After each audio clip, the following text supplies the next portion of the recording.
EMS star, Tipp City Emergency Services.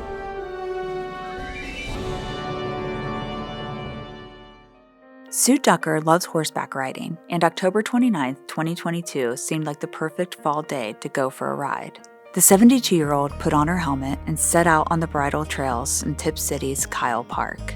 During her ride, a dog suddenly spooked Ducker's horse, throwing her body into a tree before she hit the ground, knocking her unconscious.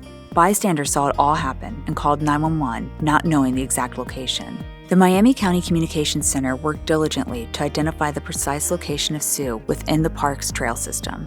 The call was dispatched to Tipp City Medic 32 that was staffed by the only paramedic in the city, with mutual aid being requested from New Carlisle Fire Department. They knew that the bridle trail is long and rugged, therefore Tipp City Medic 32 requested Tipp City Medic 31 to pick up their all-terrain vehicle and Tipp City Engine 32. By the time responding crews arrived at the park, a Tipp City K-9 officer had found Miss Ducker and realized she was seriously injured. Once paramedics reached Miss Ducker, she had regained consciousness but was clearly in pain and her breathing was labored. While the team assessed her injuries, stabilized her pelvic fracture, and loaded her onto the ATV for transport, other first responders worked to clear a more direct path from her location to an identified landing zone nearby.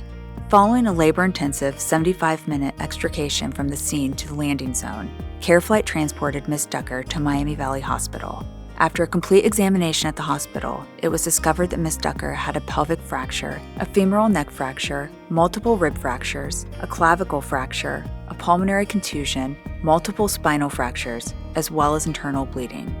Miss Ducker spent 17 days in the hospital, undergoing several surgeries. Significant rehabilitation followed before she began recovering at home. Had it not been for the quick thinking of Tipp City EMS and assistance from other departments, Miss Ducker may not have survived.